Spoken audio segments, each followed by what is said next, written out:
Kalaulah baginda Nabi alaihissalatu wassalam yang diajar langsung oleh Allah, yang berikan dia ilmu langsung dengan wahyu, tetap tidak bisa diterima oleh semua orang. Innallaha la yarfa'ul ilma intiza'an yantazi'uhu min qulubil ibad, walakin yarfa'ul ilma biqabdil ulama. Bahkan sebagian besar orang pada waktu itu menolak Nabi alaihissalatu wassalam. Tetapi Nabi sallallahu alaihi wasallam mengajarkan kita untuk tidak patah arang dan tidak pernah berhenti berdakwah. Allah tidak mengangkat ilmu dengan mencabutnya dari hati-hati manusia, tidak, tetapi dengan mewafatkan para ulama. Mana yang lebih afdal, ahli ibadah atau ahlul ilmi? Dari semua sisi ahlul ilmi lebih afdal daripada ahli ibadah. Sampai tidak tinggal satu orang pun ulama. Assalamualaikum warahmatullahi wabarakatuh. Innal hamdalillah nahmaduhu wa nasta'inuhu wa nastahdihi wa nastaghfiruhu wa natubu ilayh. Wa na'udzu billahi min shururi anfusina wa sayyiati a'malina. May yahdihillahu fala mudilla lahu wa may yudlil fala hadiya lahu. Asyhadu an la ilaha illallah wahdahu la syarika lahu wa asyhadu anna Muhammadan abduhu wa rasuluh la nabiyya wa la rasula ba'dah. Ya ayyuhalladzina amanu taqullaha haqqa tuqatih wa la tamutunna illa wa antum muslimun. Ya ayyuhan nas ittaqu rabbakum alladzi khalaqakum min nafsin wahidah wa khalaqa minha zawjaha wa batha minhuma rijalan katsiran wa nisaa'a wattaqullaha alladzi tasaaluna bihi wal arham innallaha kana 'alaikum raqiba.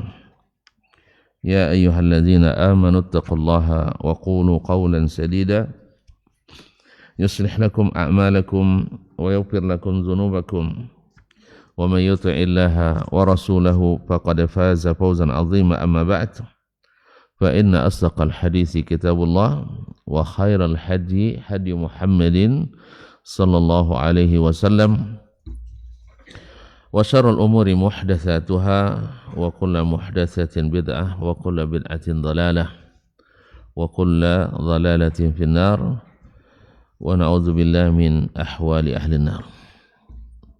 Alhamdulillah alladzi ahyana ba'da ma amatana wa ilaihi nusyur.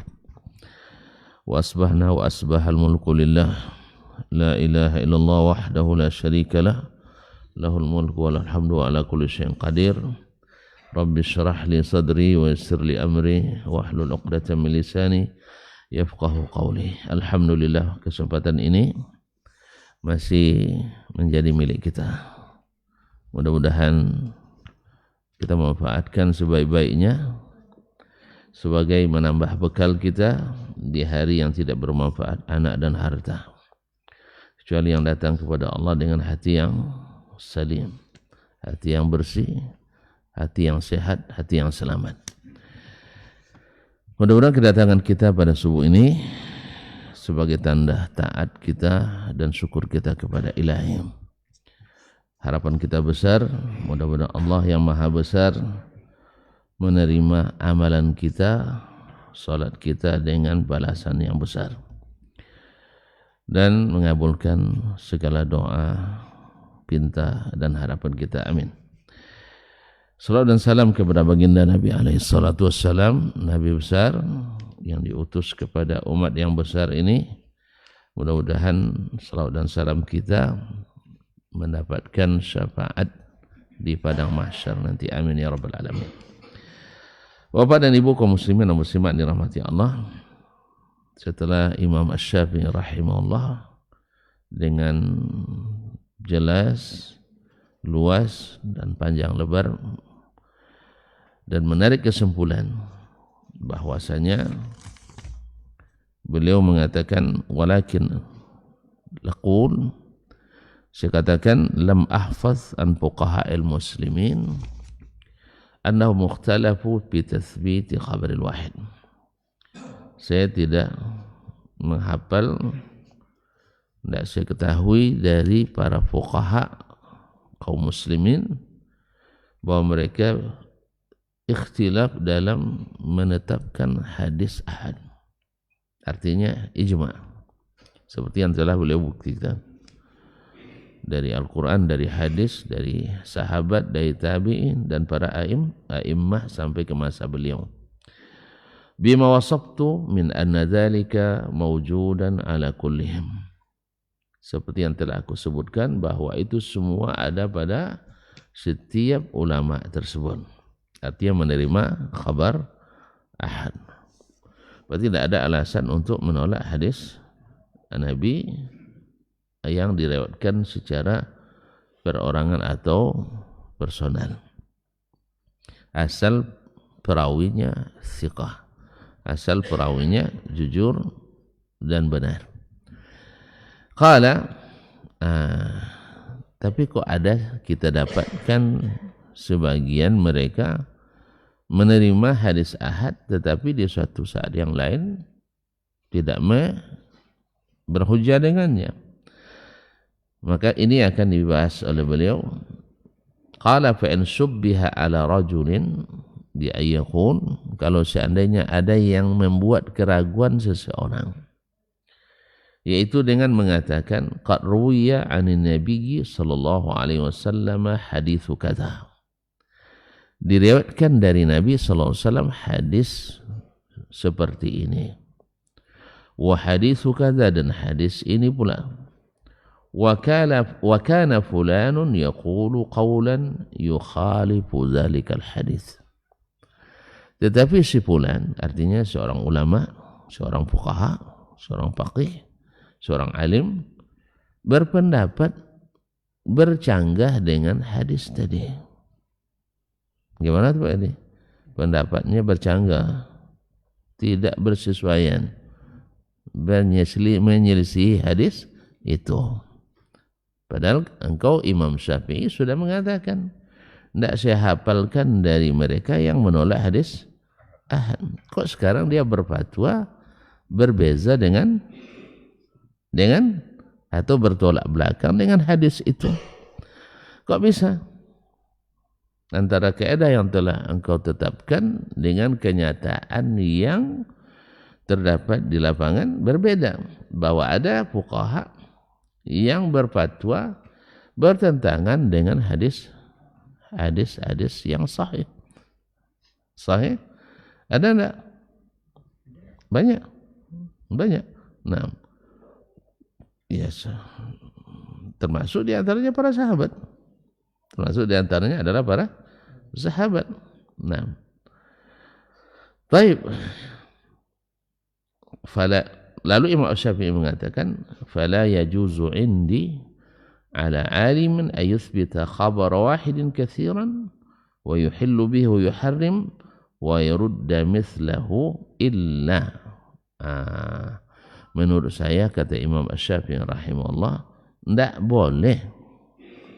boleh seorang alim menerima hadis ahad di banyak kesempatan, dia halalkan dengannya dan haramkan. Artinya dia pakai hujjah. Tidak boleh dia wa yuruddu mithlahu, tapi menolak pula hadis yang semisal itu. Tidak boleh. Dia menerima Islam manhajnya, metodenya, bahwa hadis ahad hujjah, sah. Tapi di satu sisi dia mengamalkan atau memfatwakan fatwa yang berbeda dengan hadis ahad. Nah, kata Imam Syafi'i, kalau itu terjadi, tidak mungkin kecuali min jihati ayyakuna indahu hadithun yukhalifuhu. Tidak mungkin itu terjadi kecuali dia memiliki hadis lain yang bertentangan dengan hadis itu.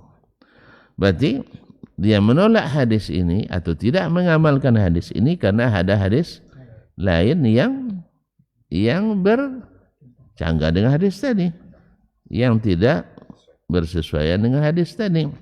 Ini sebab pertama. Ini adalah sebab pertama. Ada. Nah, kaum muslimin kaum muslimat yang dirahmati Allah SWT, ini sebab kadang-kadang sebab ikhtilaf ulama. Au yakuna ma sami'a wa man sami'a minhu awthaqa indahu mimman haddathahu khilafahu. Atau apa yang dia dengar, atau siapa yang hadisnya dia dengar, artinya dia riwayatkan sampai kepadanya, awthaqa indahu, lebih thiqah di sisinya, mimman haddathahu khilafahu, dari orang yang menyampaikan hadis yang berbeda dengan hadis tadi. Jadi ada dua hadis, yang satu perawinya lebih kuat dibanding satu yang lebih lemah. Bukan lemah, tapi tidak sekuat yang pertama. Tentu saja, dan maknanya berlawanan, maknanya bertentangan. Nah, au yakuna man haddatsahu laisa bihafiz, atau sebab lain, yang menyampaikan hadis itu kepadanya bukan hafiz. Artinya kalau dia tidak hafiz, kemudian juga catatannya juga tidak ada, maka ini hadisnya dihukum lemah. Hadisnya dihukum lemah, dia tidak dhabit, karena syarat thiqah itu adalah mesti dhabit. Au yakuna muttahaman indahu, ini lebih parah lagi, atau orang ini muttaham. Apa makna muttaham? Tertuduh tidak jujur, atau tertuduh misalnya dengan suatu bid'ah yang membuat hadisnya tertolak. Au yattahima man fawqahu mimman haddatsahu, atau yang tertuduh adalah yang di atasnya, yakni syekhnya, syekh perawi yang menyampaikan hadis ini kepadanya. Au yakuna al-haditha muhtamilan ma'nayaini, atau hadisnya bisa multi interpretasi, multi tafsir. Fayata'awwalu fayadhhabu ila ahadihima dunal akhar, sehingga dia menafsirkan dengan salah satu tafsirnya dan meninggalkan salah satu tafsir yang lain. Ini namanya disebut juga dengan ta'wil, tapi bukan ta'wil seperti yang dilakukan oleh al-mutakallimin. Kalau al-mutakallimin, ta'wilnya meninggalkan makna asli ke mana yang tidak asli. Kalau ini adalah menakwilkan dengan salah satu dari makna yang terdapat pada kalimat itu tanpa menolak makna asli. Beda tak? Nah, kalau menafsirkan kata atau suatu kalimat dengan salah satu dari makna yang terkandung di dalamnya tanpa menafikan makna asli, ini namanya tafsirun wa bayan. Ini adalah tafsir dan keterangan. Itulah makna yang dipakai oleh as-salaf ketika menyebutkan kalimat ta'wil. Seperti doa Nabi untuk Ibnu Abbas, Allahumma faqihhu fid din wa 'allimhu at-ta'wil. Ya Allah, jadikan dia orang faqih beragama dalam agama dan ajarkan kepadanya ta'wil, yakni tafsir. Jadi tafsir yaitu memaknai suatu kata dengan salah satu makna yang terdapat di dalamnya tanpa menafikan makna aslinya. Kalau orang ta'wil mutakallimin atau mu'tazilah adalah menakwilkan suatu kata dari makna asli ke makna yang jauh dan menafikan makna asli. Perlu ya contoh? Nggak usah lah ya, nanti tersinggung. Kalau udah pakai contoh, tonton tersinggung.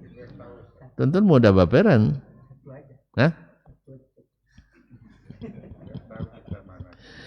Dah, misalnya di antara makna kalimat wajah adalah arah atau kiblat. Di antara maknanya adalah wajah yang kita pahami, yaitu muka. Sah? Nah, di sebagian ayat ditafsirkanlah wajah itu dengan kiblat. Tetapi tidak menafikan makna asli di dalam pemakaian Al-Quran dan hadis. Misalnya, wa yabqa wajhu rabbika Zul Jalali wal Ikram. Di sini Ibnu Abbas menafsirkan dengan wajah saja, bukan kiblat, bukan arah. Tapi ketika dia menafsirkan ayat Aynama tuwallu fathamma fa aynama tuwallu fathamma wajhullah, kemanapun kamu menghadap maka kesitulah kiblat menghadap Allah. Jadi pada fa aynama tuwallu fathamma qiblatullah. Paham? Ibnu Abbas di sini menafsirkan wajah dengan kiblat. Tapi apakah menolak kalimat wajah selamanya bagi Allah? Tidak. Kalau mutakalimin, iya. Paham?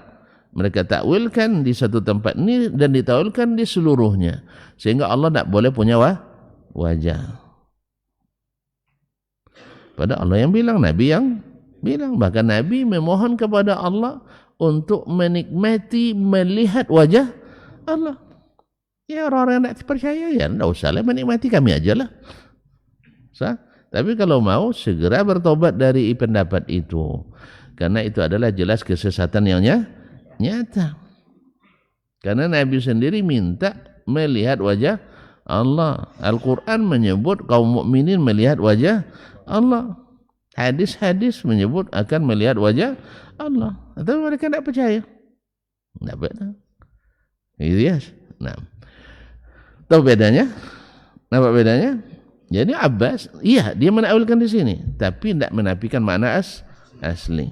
Tapi al-mutakallimin, ya Asy'ariyah, Maturidiyah, mereka menafikan makna asli. Paham? Sama dengan Ar-Rahmanu 'alal arsyis istawa. Iya, di antara makna istawa ada makna qawiyah, ada makna istaula, ada makna istaqamah, iya. Tapi mana asli tidak dinafikan oleh Ahlussunnah. Tidak dimaknakan. Tapi kalau al-mutakallimin tidak. Mereka hilangkan makna asli diganti dengan makna yang jauh tanpa ada dalil. Oh, ada dalil akli. Kalau sudah sampai ke alam gaib tidak pakai dalil akli je lecu. Sah? Itu main mereka-reka namanya. Kalau sudah barang gaib tidak bisa pakai kias lagi. Kalau pakai kias itu namanya mandai-mandai. Sah? Yang di sini yang terpakai adalah berita yang sahih. Allah diberitakan dengan berita yang sahih dan terang, ditolak juga, namanya tongkol. Antara tongkol dan mandai-mandai, mana yang baik? Hah? Tidak ada yang baik. Tongkol tidak baik juga. Mandai-mandai? Oleh sebab itu jangan tongkol, jangan mandai-mandai. Terima berita itu sesuai yang diberitakan. Karena Allah bicara dengan bahasa Arab yang mubin, bilisanin Arabiyyin mubin. Orang Arab langsung paham dan tidak perlu filsafat Yunani untuk memahaminya. Paham? Dah cukup satu contoh, dua jadinya contohnya. Kan tidak tersinggung kan? Ya di sini, di sana pasti. Nah, di sini tidak tersinggung. Nah, kita bukan untuk nyinggung, tapi ini kenyataan. Jadi kaum muslimin dan muslimat dirahmati Allah SWT. Jadi maka Imam Syafi'i kan pakai ta'wil, kalimat ta'wil, tapi jangan bergembira dulu. Maksud beliau adalah menafsirkan kalimat dengan salah satu dari dua maknanya. Dengan salah satu dari dua maknanya atau lebih. Fayata'awwalu fayazhabu ila ahadihima dunal akhar. Lalu dia memakai salah satu dari makna kedua itu.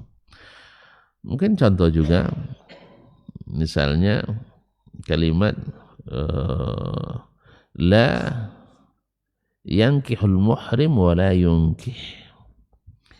Tidak boleh seorang yang sedang ihram menikah dan menikahkan. Abdullah bin Abbas radhiyallahu taala anhuma yata'awwal makna itu. Kalimat al-muhrim maknanya adalah yang berada di tanah haram, bukan sedang ihram. Betul, karena dikatakan ahrama fulanun dengan makna dakhala fil haram. Paham dah? Misalnya amnar rajulu, seseorang masuk ke Mina.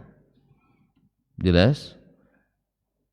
Padahal amna itu bisa dengan makna lain. Salah satu maknanya lah wajib mandi. Tak paham ya? Basyara ar-rajulu imra'atahu hatta amna. Itu wajib mandi itu. Yes ya? Yang bahasa Arab aja lah. Nah, seseorang memeluk istrinya sampai keluar titik-titik. Itu kalau wajib mandi itu. Jadi kalimat amna bisa memiliki lebih dari satu makna. Sama juga dengan kalimat muhrim. Kalimat ahrama yuhrimu bisa dengan makna ihram. Apa makna ihram? Ya, orang haji atau umrah. Iya kan? Kalau sudah dari miqat labbaik Allahumma umrah, dah ihram dia. Jelas? Jadi hadis Nabi, seorang yang muhrim tak boleh nikah dan menikahkan. Jelas? Taib. Nah, Abdullah bin Abbas radhiyallahu taala anhu,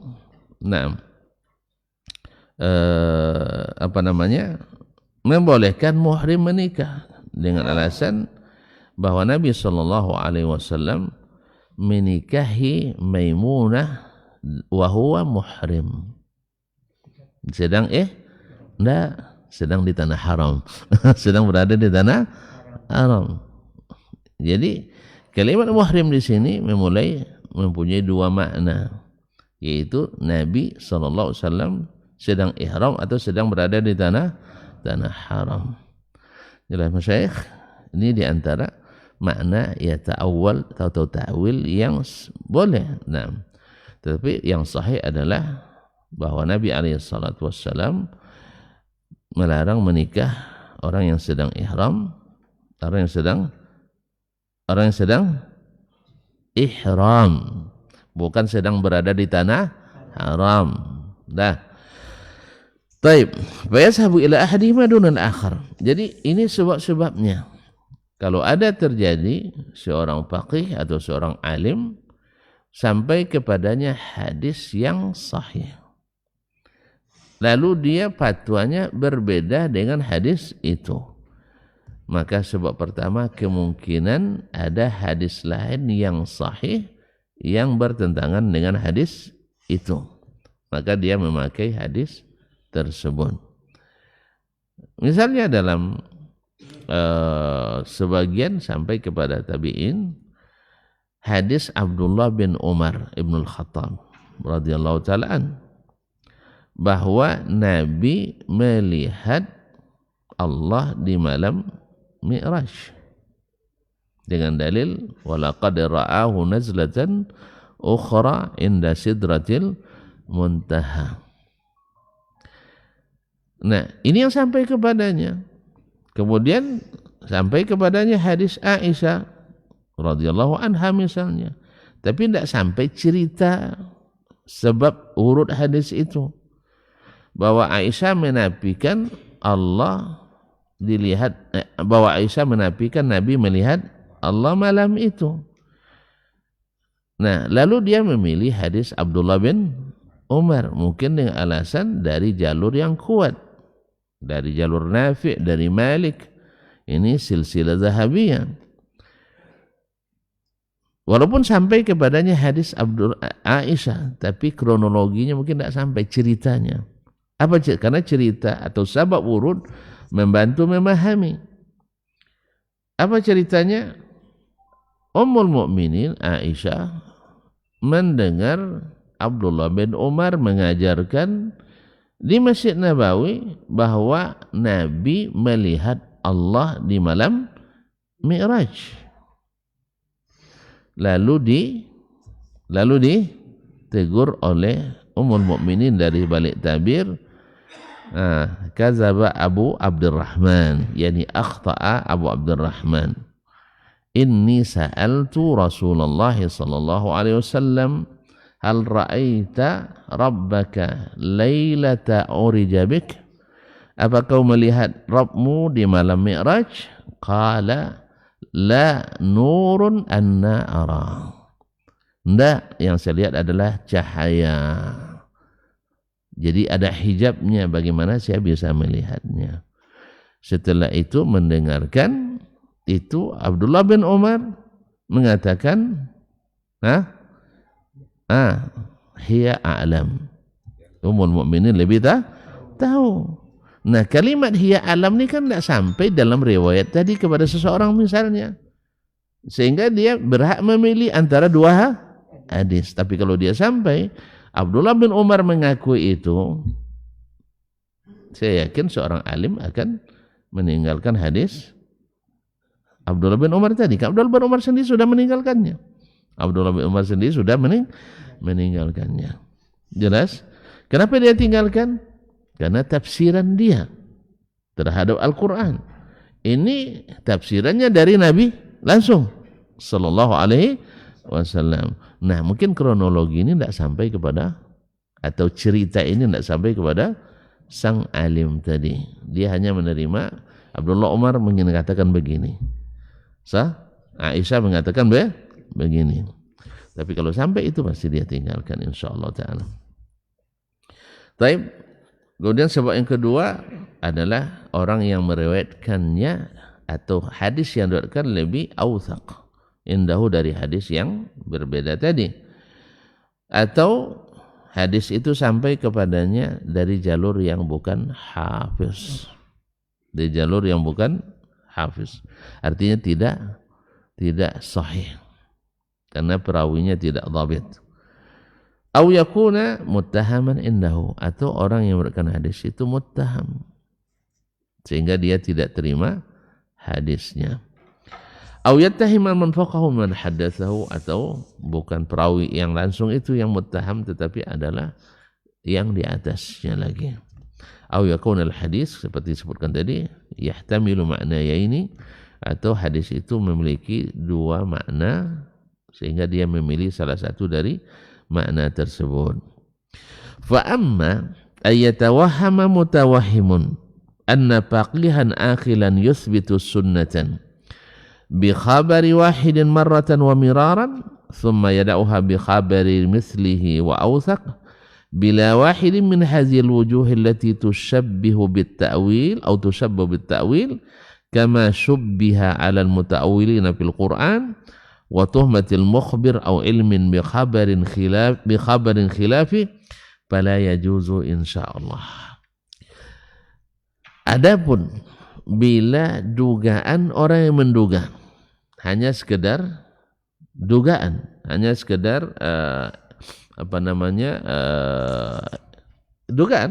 Nah, orang yang menduga anna faqihan aqilan, bahwa seorang faqih yang berakal, tentu maksudnya yang cerdas, yusbitu sunnatan, menetapkan atau menerima, mensahihkan khabar wahid, hadis ahad, marratan wa miraran, sekali atau berkali-kali, thumma yada'uha bi khabarin mislihi, kemudian dia tinggalkan pula hadis ahad itu dengan hadis yang semisalnya wa awthaq atau lebih, bila wahidin min hazil wujuh, tanpa salah satu dari sebab-sebab yang sudah disebutkan tadi, allati tusabbihu bit ta'wil, yang mirip dengan ta'wil, kama syubbiha 'alal muta'awwilina fil Qur'an, sebagaimana ragukan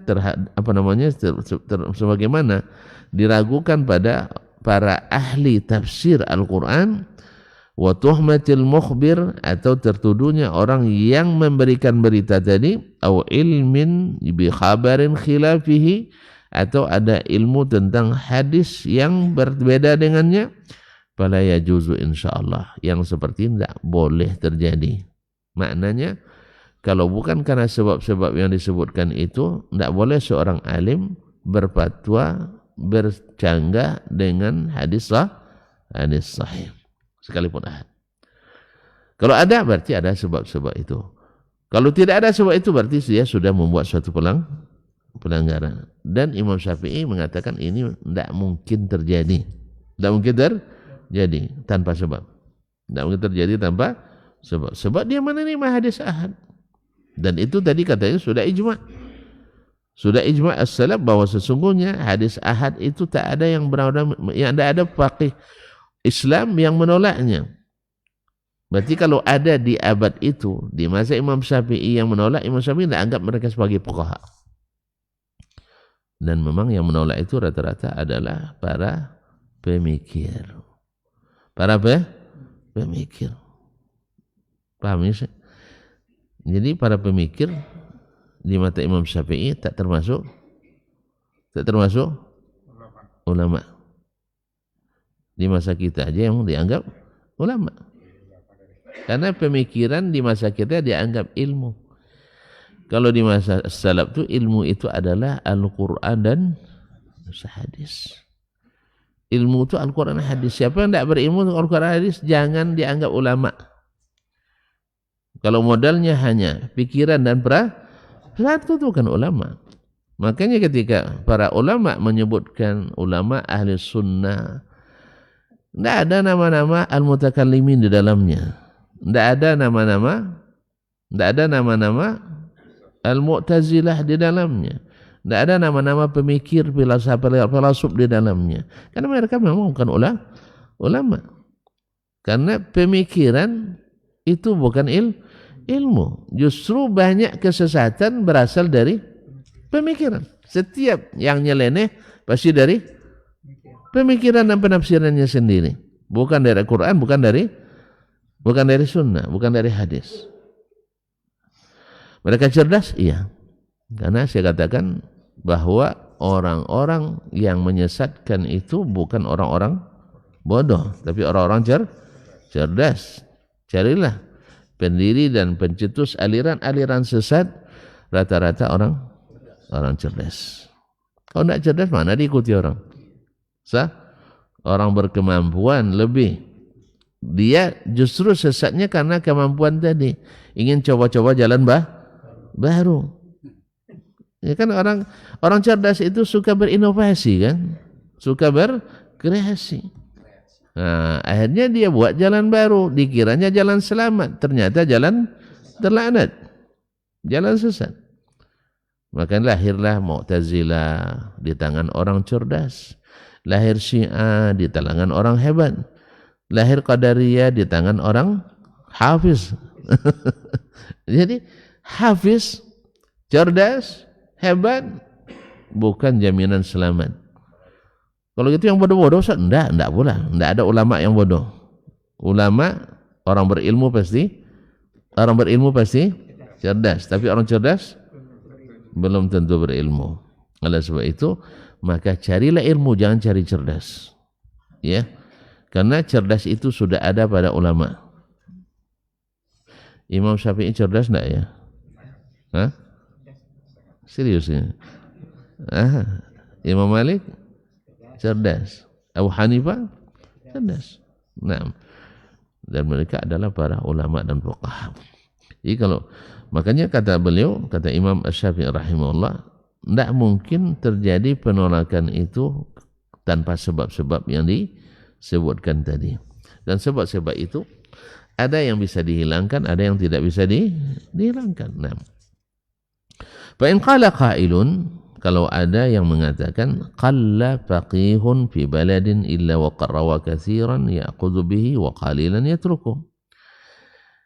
Hampir atau sedikit sekali faqih di suatu negeri kecuali dia riwayatkan banyak yang diambilnya atau dijadikannya hujjah, wa qalilan yatruku, tapi ada hadis yang sedikit yang dia tinggalkan. Ya, mesti ada. Dan ini kembali kepada pernyataan Imam Syafi'i sebelumnya di awal-awal lagi ya, bahwa saya bertemu dengan banyak ahlul ilmi bis sunan. Banyak ahlul ilmi, para ulama tentang sunnah. La yuhitu ahaduhum bi jami'is sunan. Tak satu pun mereka secara personal menguasai seluruh sunnah. Dah paham dah kita. Oleh sebab itu makanya dilarang kita mengukur kebenaran dengan syekh, dengan seorang alim, dengan mazhab sekalipun. Walaupun di mazhab itu berkumpul banyak ulama, tapi sampai hari ini tidak ada satu mazhab pun yang secara independen benar semua ijtihadnya. Tidak ada. Kadang-kadang benarnya ada di mazhab Hanafi, kadang benarnya ada di mazhab Hambali, kadang ada di mazhab Maliki. Tapi yang secara independen pasti benar semuanya ada pada Nabi SAW. Oleh sebab itu jadikanlah kaidah ahlus sunnah wal jamaah imamnya adalah Sayyiduna Muhammad sallallahu alaihi wasallam. Dia imam dalam akidah kita, imam dalam tasawuf kita. Mana tahu mana tasawuf juga tuan-tuan kan? Tuan-tuan jangan tolak tasawuf, oi. Nah, kalau mana tasawuf sahih tidak ada masalah, zuhud dan ahli ibadah bagus. Tapi kalau ibadah dengan kejahilan dan penuh bid'ah, enggak, itu bukan tasawuf yang diterima. Itu tasawuf namanya. Tasawuf itu. Nah, ya kita tidak juga menolak kalau maknanya sahih. Sebab dulu seperti Bishr al-Hafidh disebut sufi, sah, dan Ibn Sam'ani juga seorang ulama sunnah juga menulis kitab Tabaqatus Sufiyah. Ya, itu tabaqat biografi para sufi. Ya. Jadi kalimat ini karena sudah umum dipakai tidak ada masalah. Cuman harus diluruskan sufi seperti apa. Jelas ya? Tidak terima tuh ya. Nanti kita kaji, kita kuliah nanti masalah ini. Tidak perlu saya terima dulu. Kan orang tuh bilang imamnya di fikih ini, imamnya di akidah lain lagi, imamnya di tasawuf lain lagi, imamnya di tarekat lain lagi. Kok banyak sekali imamnya? Asal sholat dia. Kenapa lari dari Syafi'i di akidah? Kenapa lari dari Imam Syafi'i di akidah? Memang Syafi'i tidak berakidah. Berarti sebab larinya dah tahu kita. Karena memang beda akidah Syafi'i dengan Asy'ari, dengan Asy'ariyah. Kalau tidak beda tentulah mereka satukan. Dah semuanya nak tasawufnya. Karena Syafi'i juga seorang sufi. Wih, serius nih. Masuk dalam tabaqat sufiyah. Masuk dalam tabaqat, berarti dia sufi. Imam tak? Ya imam dalam bab tasawuf. Dia juga tarekat. Tarekat Syafi'i juga seorang ahli dalam zikir. Nah, kenapa tidak tarekatnya juga Syafi'i? Karena memang tarekat Syafi'i beda dengan tarekat yang lain itu. Syafi'i tidak ada penyesatan-penyesatan itu. Tidak ada halu-halu itu. Halu? Ya, tidak ada halusinasi. Tidak ada apa namanya takhayul itu. Nah, Imam Syafi'i, ya, walaupun disebut orang sufi, tapi ibadahnya seperti sunnah Nabi SAW. Dan beliau adalah yang paling, di antara ulama yang paling kokoh dalam berpegang teguh pada sunnah Nabi SAW. Cuman sayang pula ada yang bilang beliau adalah ahli bid'ah hasanah. Nah, Allah musta'an. Ala kulli hal, kaum muslimin dan muslimat dirahmati Allah SWT. Jadi tidak mungkin seorang alim menolak kecuali karena sebab atau berbeda fatwanya kecuali karena sebab-sebab yang disebutkan. Nah sekarang ada setiap atau sedikit sekali ulama fikih atau faqih yang menerima hadis banyak lalu dia terima. Lalu ada sedikit yang tidak dia jadikan hujjah. Nah, qala rahimahullah, berkata Imam Syafi'i rahimahullah, fala yajuzu alai illa minal wajhi allazi wasabtuh. Ini tak boleh terjadi kecuali karena alasan yang aku sebutkan itu. Tak boleh terjadi kecuali karena alasan yang telah aku sebutkan tadi. Nah, ada hadis lain yang berbeda dengannya, atau hadis itu sampai kepadanya dari jalur yang tidak sabit, atau rawi yang lebih kuat memberitakan lebih berbeda dengan itu, atau hadis itu memiliki lebih dari satu makna sehingga dia pilih salah satu dari makna itu walaupun marjuh yang dia pilih, walaupun makna yang marjuh. Nah, wa min ayyarwiya an rajulin min at-tabi'in aw man dunahum qawlan la yalzamul akhdhu bihi fa yakunu inna marawi li ma'rifati qawli la li anhu hujjatun alayhi wa faqahu aw khalafahu. Ini tidak mungkin. Ya, tidak mungkin terjadi ya kecuali dari sisi atau dari arah yang telah aku sebutkan, atau dia sebutkan setelahnya, atau nah, wa min ayyarwiya an rajulin min at-tabi'in, atau dari sisi dia meriwayatkan dari seseorang tabi'in, au man dunahum, atau yang setelah tabi'in, qaulan, suatu pendapat, la yalzamul akhdhu bihi, yang tidak mesti dia terima pendapat itu. Karena yang namanya pendapat tabi'in, seperti kata Imam Ahmad rahimahullah, kalau perkataan sahabat mesti lebih kita dahulukan. Tapi kalau tabi'in dan setelahnya, fal qawlu ar-ra'yu war-ra'yu, pendapat tetap pendapat. Kalau seandainya kita memiliki pendapat yang kuat, maka tidak mesti mengambil pendapat tabi'in tadi. Jadi kalau ada yang mengatakan ini tabi'in ini salaf juga, iya salaf. Karena kita bukan pendapat orang per orang. Ketika menisbatkan suatu manhaj ke manhaj salaf, bukan ijtihad pribadi, tapi adalah amalan manhaji umumnya masyarakat salafus saleh. Ini kadang-kadang dinisbatkan kenduri kepada Taus bin Kaisan. Taus bin Kaisan hidup masa tabi'in. Kalau di masa tabi'in, kalau gitu dia juga salaf juga. Kok dia sendiri, yang lain mana? Paham tak tadi? Tidak usah paham ya. Itu kan ada yang menisbatkan bahwa kenduri itu diriwayatkan dari Taus bin Kaisan. Kenduri apa? Kenduri arwah. Taib. Pertama dari sisi sana tak jelas juga sebenarnya ya, di mana diriwayatkan. Nah, yang nyebutkan Imam Suyuti. Imam Suyuti ini kan apa namanya, Masya Allah, semuanya dia masukkan. Ya, tidak bersanad. Nah, ini termasuk yang tidak jelas riwayatnya. Jadi kaum muslimin dan muslimat dirahmati Allah.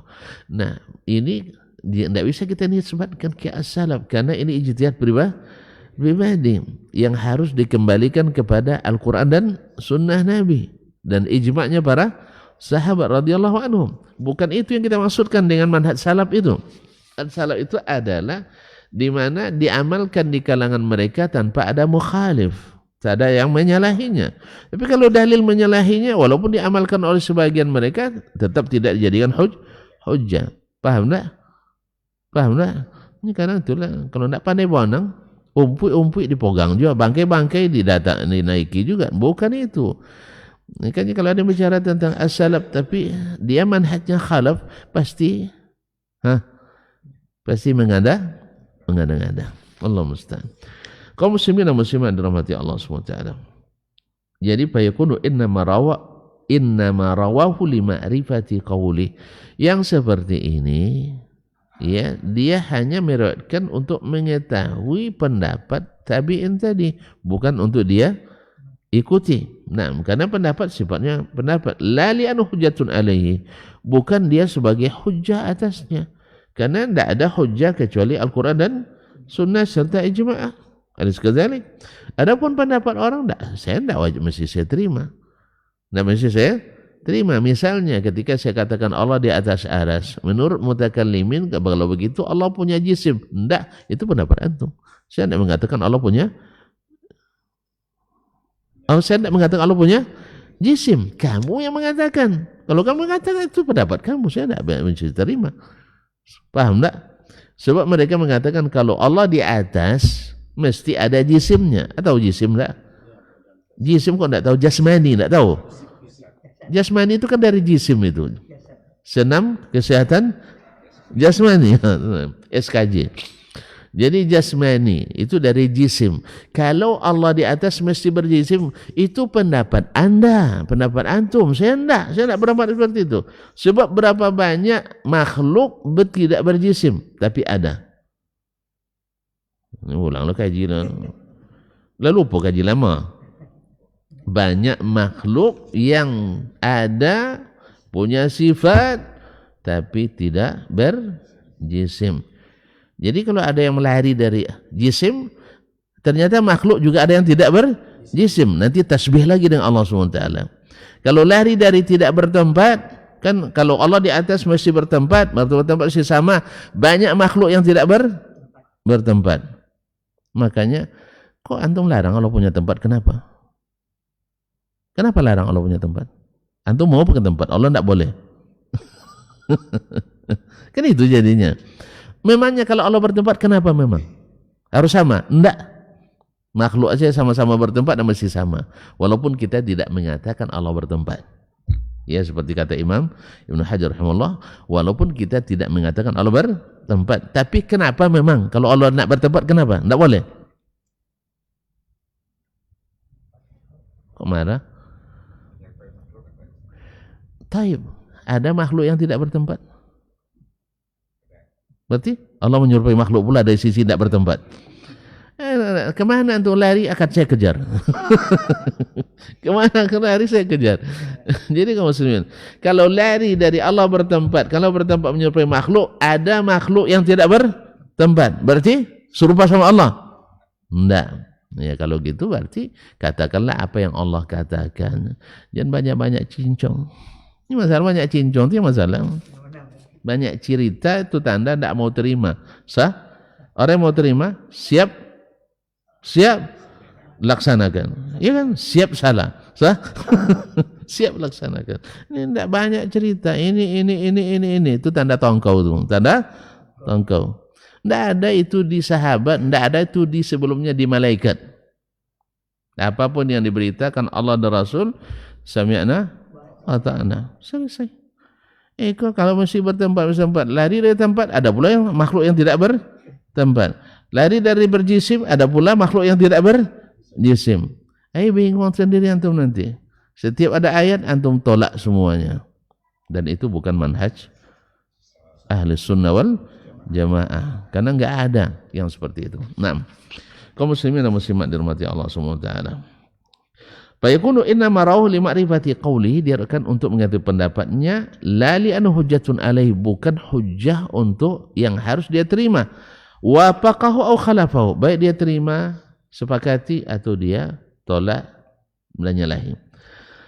Fa illam yasluk wahidan min hadhihi subul fa yu'zara bi ba'dihha faqad akhta'a khata'an la uzra fihi indana wallahu alam. Kalau seandainya seorang alim itu tidak menempuh salah satu dari jalan-jalan yang kita sebutkan tadi, alasan-alasan yang disebutkan tadi, yang dengan alasan itu dia diberikan uzur, kalau itu tidak ditempuhnya, bukan karena ada hadis lain yang berbeda, bukan karena perawi yang tidak diterima, bukan pula karena hadis itu memiliki lebih dari satu makna. Jelas? Kalau tidak ada alasan itu, faqad akhta'a khata'an, berarti dia benar-benar berbuat kesalahan. Berarti pakai itu, alim itu salah dalam masalah ini. Berarti boleh menyalahkan. Nah, itulah balik lagi, tidak boleh nyalahkan. Tuh barang salah tidak boleh salahkan. Di mana pula orang tidak boleh nyalahkan? Iya, ada yang bertanya, Ustaz, berkaitan dengan akhlak Ustaz, menyalahkan orang itu berakhlak apa tidak? Saya bilang kalau itu tidak boleh nyalahkan berarti Nabi tidak punya akhlak. Sahih? Nabi dimusuhi orang Quraisy karena menyalahkan, karena membenarkan. Abang, Nabi disalahkannya ada orang musyrikin itu. Nabi dimusuhi orang-orang Mekah karena mengiyakan perbuatan mereka. Pokoknya yang kalian oke, yang kami tidak masalah. Gitu ya dakwah Nabi. Serius ini. Nabi salahkan? Nabi dimusuhi karena menyalahkan atau karena membenarkan? Menyalahkan. Berarti Nabi tidak berakhlak. Nabi tidak berakhlak. Ya masyayikh, wa innaka la'ala khuluqin azim. Allah yang memberikan khuluknya. Jadi masalah salah menyalahkan itu bukan masalah akhlak. Yang masalah akhlak adalah antum menyalahkan yang benar atau membenarkan yang salah, itu ya tidak berakhlak. Atau orang asal salah dikit, tidak ada kebaikan sama sekali, itu ya tidak ada akhlak. Paham tak? Ya, tapi kalau seandainya yang salah dikatakan salah dengan cara yang terbaik, itu bukan karena tidak berakhlak. Paham? Kayaknya sudah terang ya. Kayaknya sudah terang. Kalau sudah terang masalahnya, ya kita selesai sampai di sini.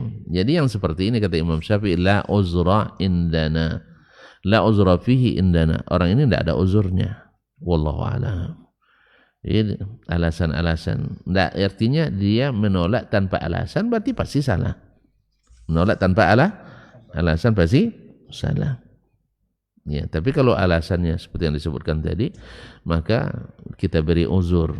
Berarti dia sedang berijtihad. Orang sedang berijtihad, tentu ada salah, ada benar. Mau tahu selanjutnya bagaimana menyikapi? Insyaallah Jumat nanti, insyaallah taala. Insyaallah Jumat hari ini. Ya, mudah-mudahan Allah mudahkan. Kalau tidak berubah judulnya. Wabillahi taufiq wal hidayah, wallahu taala alam. Wassallallahu ala nabiyyina Muhammadin wasallam. Wa subhanakallah bihamdik asyhadu an la ilaha illa anta astaghfiruka wa atubu ilaik. Wassalamualaikum warahmatullahi wabarakatuh.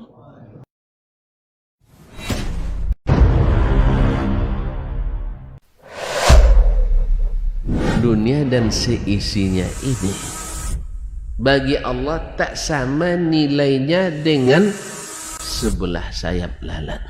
Barang siapa yang beramal untuk akhiratnya, Allah akan cukupkan baginya urusan dunia. Sayati zamanun 'alan nasi as-sabiru fihim qalqabit al-jamarah. Akan ada satu masa di akhir zaman yang berpegang teguh dengan agamanya seperti orang yang sedang memegang bara